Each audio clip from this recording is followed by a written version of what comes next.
Nangamladi, welcome to Ask Aunty. Aunty, the question for you today is, are there any Aboriginal words for Australia?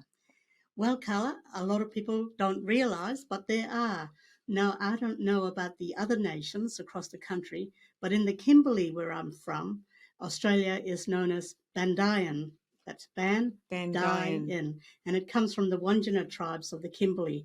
And Bandayan incorporates the Gaia concept, the notion that the land is a living, breathing, sentient being. So it's a bisexual being lying on their back between the Indian and the Pacific Oceans. The head is in the north of Australia. I like to think we're the intelligence of the country. Of course. A little bias there.